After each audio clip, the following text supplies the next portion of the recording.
Before we dive in, smash that subscribe button, hit like if you love unraveling dark mysteries, and comment below if you think you could survive a night in a place like this, because this story is about to get dangerously real.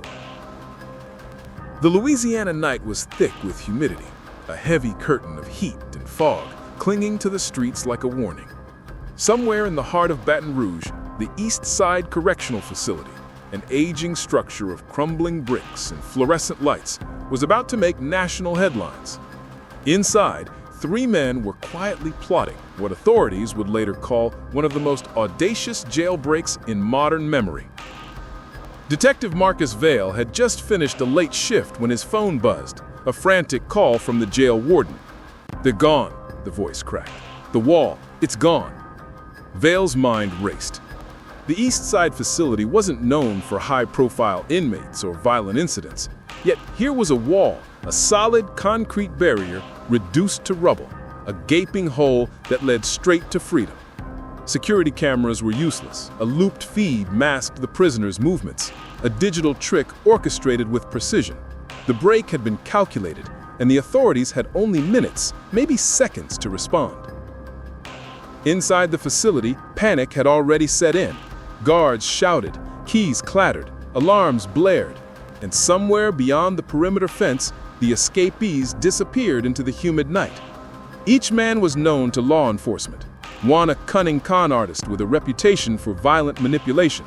Another a cold-blooded enforcer with a history of evading capture. And the third, an unpredictable firebrand with a score to settle. Together, they were a powder keg waiting to ignite chaos across the state.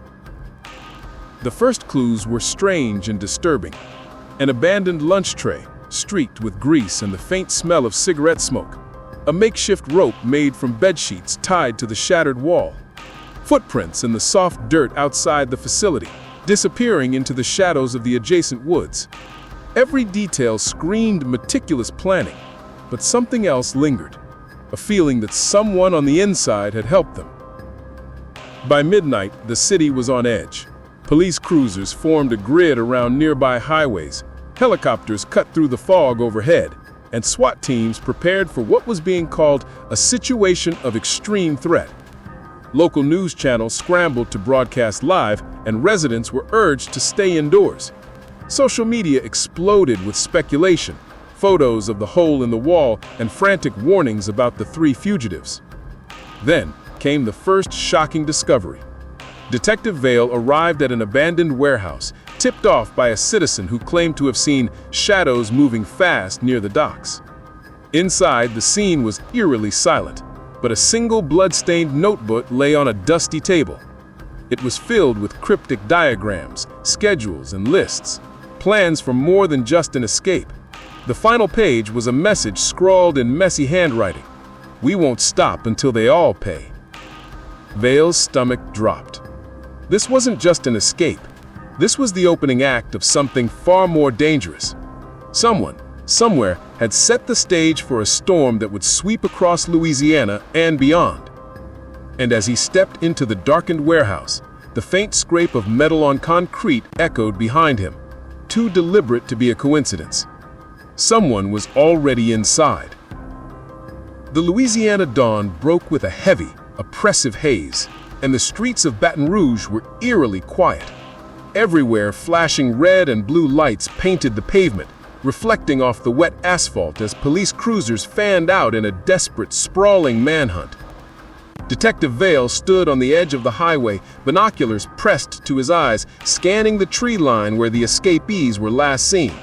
Every second counted, and every misstep could cost lives. Inside the Eastside Correctional Facility, investigations had begun in earnest. Forensic teams combed the crumbled wall for fingerprints, DNA, anything that might reveal the 3 fugitives' next move. What they found only deepened the mystery. The concrete had been weakened over months, tiny cracks filled with makeshift tools smuggled in by someone on the inside. Security footage had been manipulated for weeks. Someone had been watching the jail with a predator's patience. Meanwhile, the city was on edge. Schools issued lockdowns. Residents reported suspicious activity. A man in a hooded jacket slipping through alleyways. the distant rumble of engines at odd hours, a flashlight beam cutting through the fog along the riverbanks. Every sighting was a potential lead, but the escapees were moving with almost a supernatural caution. They weren't just running, they were hunting. Detective Vale's team began connecting dots that painted a chilling picture. The firebrand, known as Trevon, had personal grudges against several local businesses tied to law enforcement. The enforcer, Rico, was suspected in a string of unsolved violent robberies across the state. And the con artist, Miles, had an uncanny ability to manipulate anyone he met, slipping through police nets with confidence that bordered on arrogance. Together, they weren't just fugitives, they were orchestrating a campaign of chaos. Then came the first violent encounter. A patrol unit near an industrial district reported gunfire. When backup arrived, all they found was an abandoned van, tires shredded, doors ajar, and inside, a note. You can't catch what you don't see.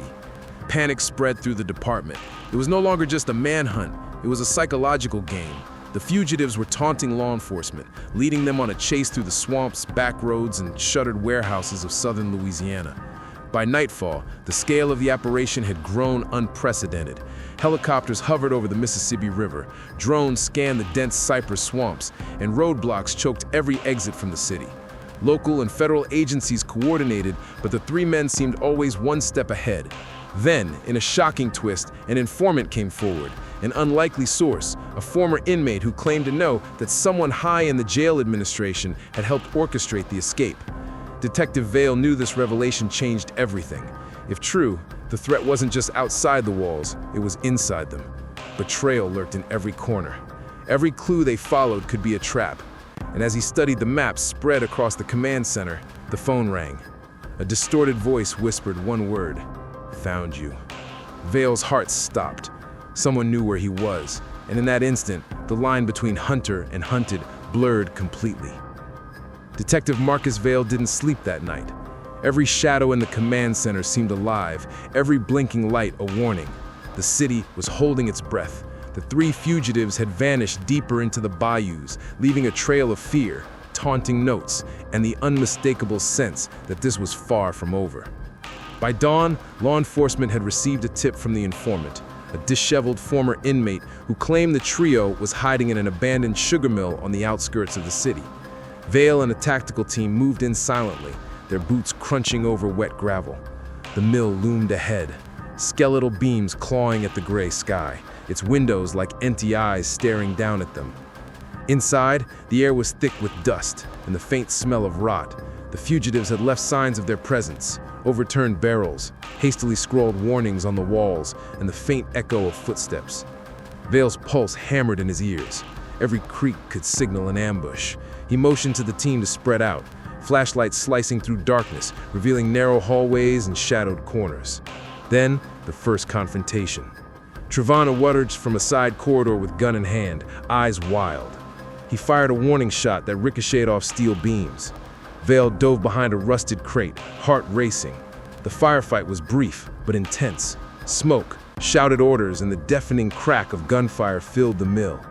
In the chaos, Rico slipped through an open side door, disappearing into the swamp beyond.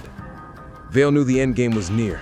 They had cornered Miles in an upstairs office, a room filled with blueprints and stolen documents. As Vale approached, Miles smirked, holding up the blood-stained notebook from the warehouse, the one that had first warned of their plans. "You think you understand the game. You've been playing by their rules, not mine." It was a psychological standoff. Vale felt the weight of every life at stake. The families, the officers, the countless civilians who had lived in fear for days. Then, with a calculated risk, Vale lunged, tackling Miles to the ground. The notebook fell open, revealing plans for more than just the escape. Planned robberies, vendettas, and a network of corruption that ran deep in the prison system. Outside, SWAT teams captured Rico as he attempted to flee through the swamp, mud sucking at his boots. Trevon was cornered near the riverbank, surrendering only when surrounded by officers, his firebrand energy finally extinguished. As the sun rose over Baton Rouge, the city exhaled a collective sigh of relief. 3 fugitives had been captured, lives saved, and the immediate threat neutralized. But the haunting truth remained. Someone, inside the correctional system had facilitated the breakout, someone who had manipulated both the law and the lawmen. The investigation was far from over. Vale held the blood-stained notebook in his hands, reading the last chilling message scrawled across the final page. "You caught us, but the game isn't over. Watch your back." And in that moment, he realized the story wasn't finished. The fugitives had been caught, yes, but the corruption, the betrayal, and the danger they had unleashed were still very much alive. They thought the nightmare ended with the jail walls, but in the shadows of Louisiana, the real threat was only beginning. If you think this story was intense, you're not ready for the next one. Hit subscribe so you don't miss it.